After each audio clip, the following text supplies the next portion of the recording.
What's going on, guys, and welcome back to another video. So as you now can see, I am back in Dubai. So basically I finally got back into Dubai early this morning, and yeah, I arrived back at about 12:15. The flight landed at that time. Didn't get home till about 1:45. So as you now can see, I'm wearing my England shirt. As you now can see, that England played a game against Brazil last night, and hopefully I can get this out and edited for you guys later on tonight.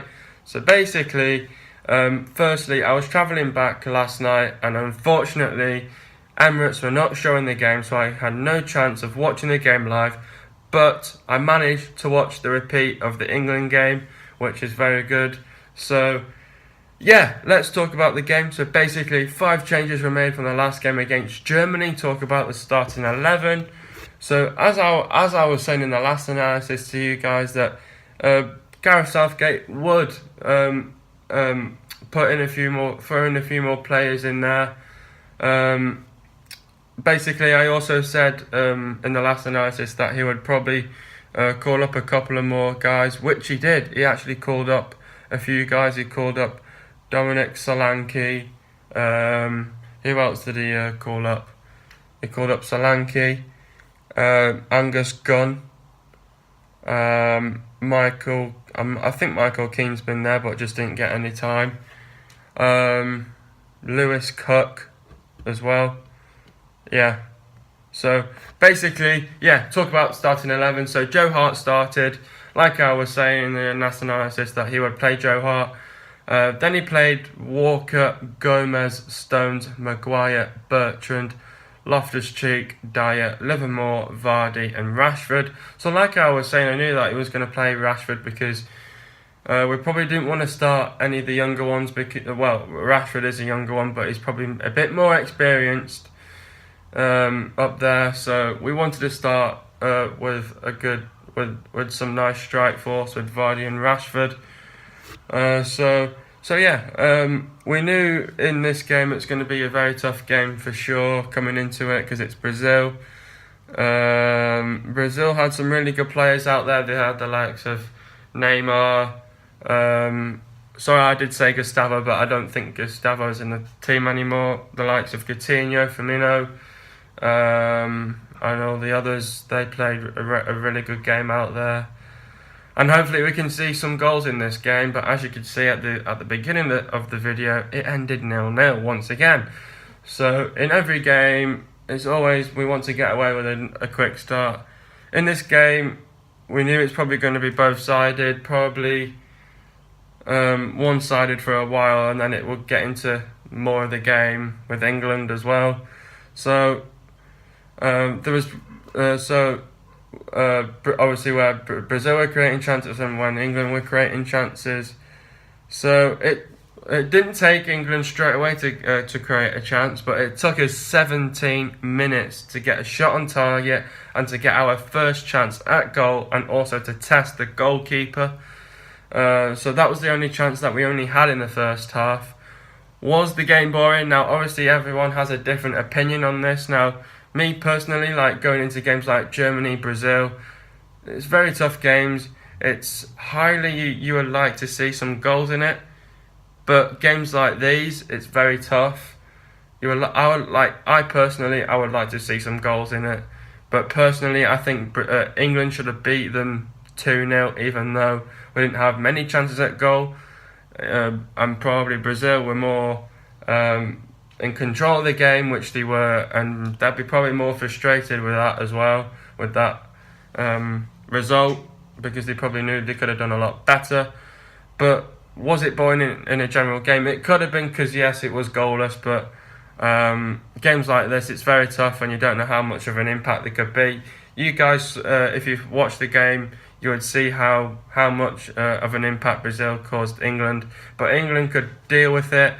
Our defence could deal with it, and also Joe Hart could deal with it. So it was a very good game put on by England and also Brazil. So I think Brazil showed that they were very organised at the back. They knew who are our key players, the likes of Rashford, Vardy. Who else could you pinpoint? Probably Kyle Walker, putting in some crosses. going up the field and getting more up there, a bit deeper. Actually, at the start of the game, we might have changed the formation during the game, but we did go five at the back. But I think we kept five at the back, so we kept it like that. So, like I was saying, I've said it already, but Brazil had more control of the game in the first half because England, we only had one chance in the first half at goal. It's probably a little bit controversial, but as you can see, Brazil was the better side in that game for sure. It was just basically like we were trying to create chances, but just their defence was too organised and we're clearing the lines a lot. And you can see that they've been training for this game for maybe not for quite a bit, but they know what they're doing though. As a team that is very experienced and obviously. Played games themselves, obviously in European, more like games, like clubs in Europe, and obviously games in Asia and also in South America where they're based as well. But yeah, we took our time to see how Brazil were playing for sure. I don't know how long it took us, but it took us quite a long time to see how they were playing.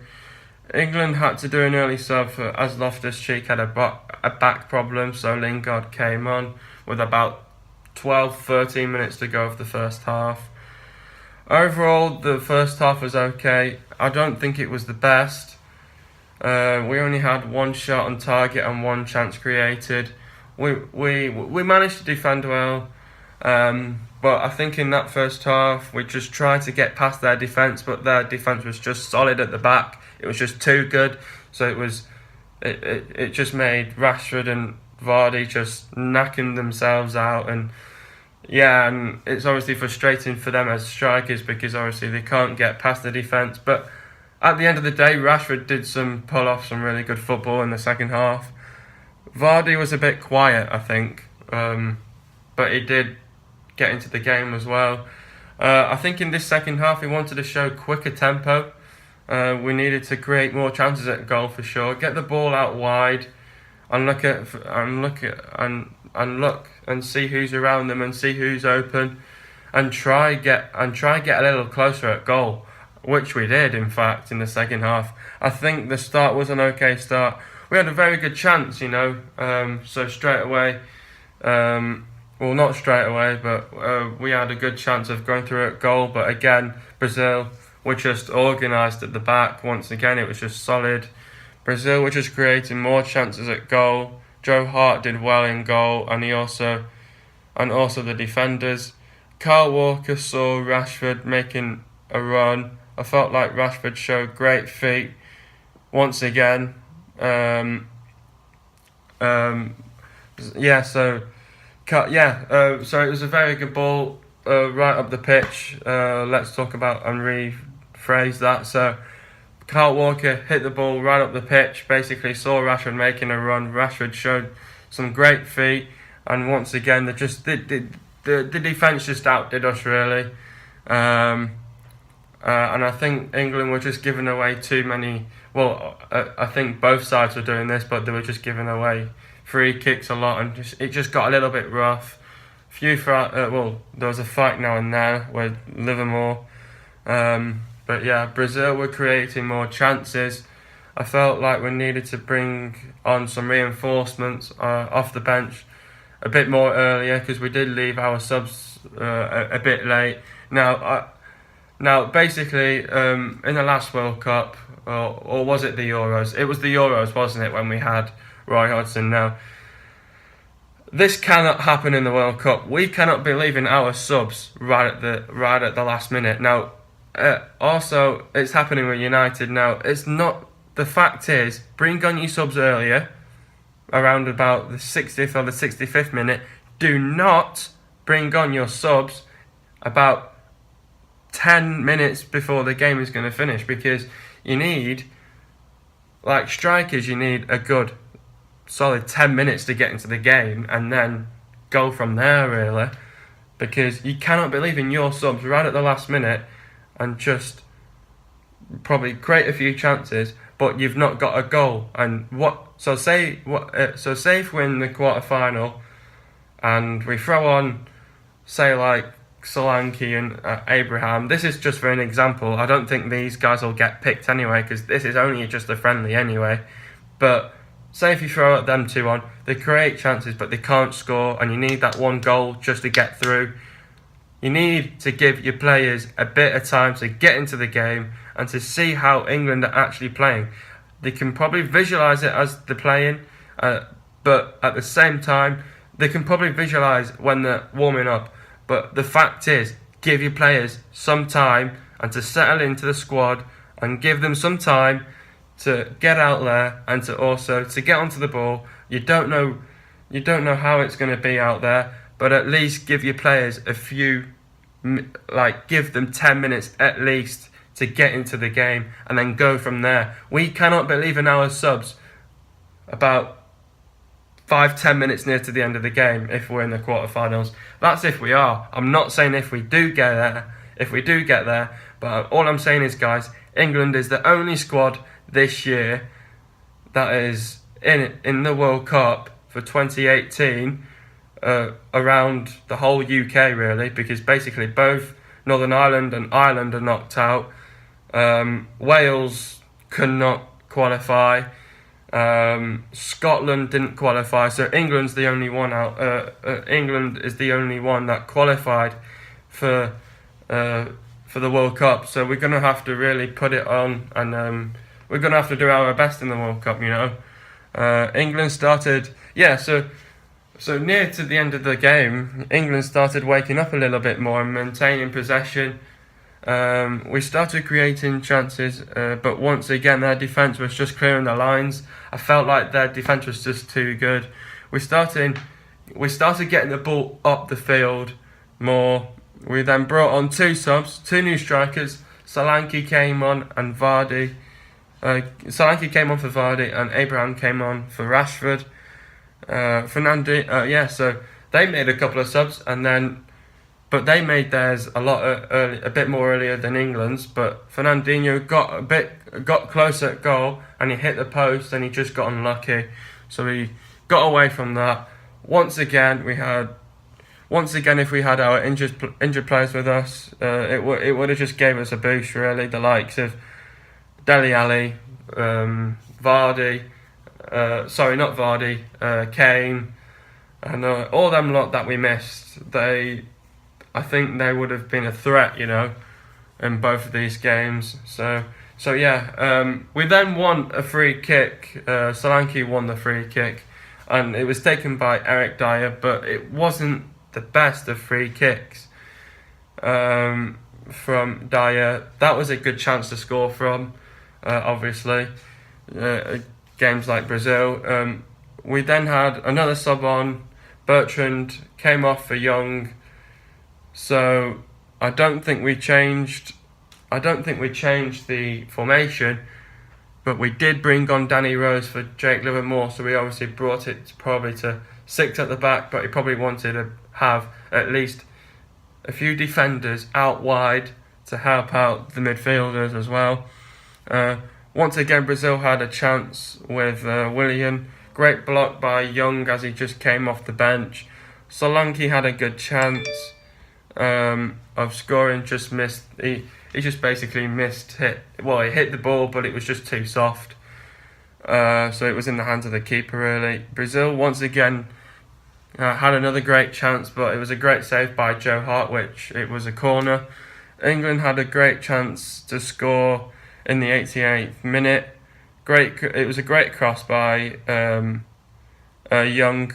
Abraham got up, sort of headed the ball down so he saw Solanke. Solanke just needed to hit the ball straight away, and then it would have been back in the net for 1-0. We then brought on Rose for Livermore. So because Livermore is like a bit of a defender-ish, we might have probably changed the formation and probably gone 6 at the back, but I don't know what he wanted, because we did see in that game that he did speak to Kyle Walker in the first half.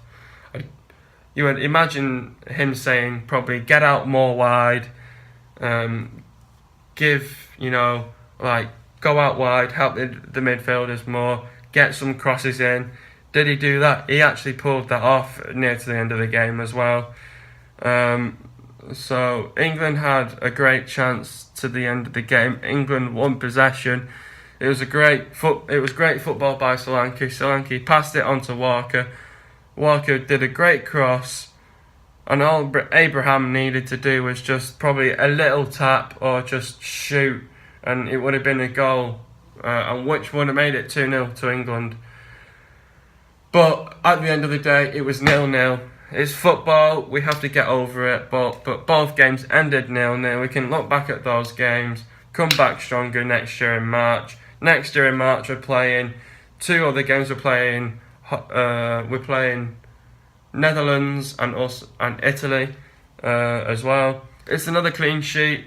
So yeah, and then talk about the overall game. I think the game overall was a good game. It was probably a good game. Good test for us, again, going into the World Cup. Games like this, once again, it's just tough. Brazil put on a really good game. I think just their defence just outdid us. But it's just, I think that would have been frustrating for Brazil because they were just created a load of chances.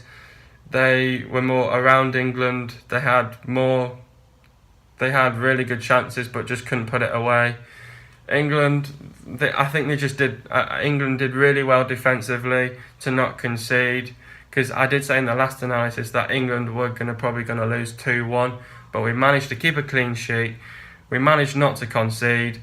So we've managed not to concede in the last 2 games. Well, this game, last 2 games, it's gone pretty well for us. Obviously, we might be one of the successful qualifiers, but once again, you don't know how it's like when we get into the real thing. But at the end of the day, we've just got to how we go with it. So I think England did pretty well in defensive, and also Joe Hart did put on a really good game. And I think it was just one of those games for England where just couldn't get past the defenders. Really, their defenders were just organised and just knew who the key players were, really. But at the end of the day, we just got to look over it and just go again now for next year. That was the last game now for this year, and now we're back into the Premier League this weekend. So yeah, a couple of things from me, guys. Basically, there's going to be I'm going to be doing a vlog tomorrow. I'm actually off to the Jumeirah Golf Estates, also known as the DP World Tour Championship, where the top 60 come out to Dubai and battle it out. There's no Friday cut. If you're into golf, I would recommend you, if you're in Dubai, to go and check it out and to go down whenever you're free this weekend, because I'm going to be down there this week. I'm working there, so I'm making a vlog tomorrow, which hopefully it should be out by the Saturday or the Sunday, hopefully. So it's going to be a great weekend, and another great weekend after this weekend, because it's the F1 last race. But anyway, it's going to be the last race of the season in the Formula 1 next weekend. But until now, hope you guys before I do that, man of the match, who would I give it to? Actually, did give it to him in the game. Just going to give it Joe Gomez. Did a great game. Youngster who plays for Liverpool. Well done, mate. You deserve it. And anyway, hope you guys have enjoyed today's video. Please leave a like. Subscribe if you're new on my channel, and also you guys know what to do, and comment down below if you want me to improve in these videos. Hope you guys are enjoying these videos, and I'll see you guys this weekend with the Premier League. It's United versus Newcastle. Come on, United. We need that result to get back on top and to get back to level terms and start getting back for City. But anyway, guys, until now, I'll see you guys in a new video on either Sunday or Monday, and I'll see you guys very later on, and peace out.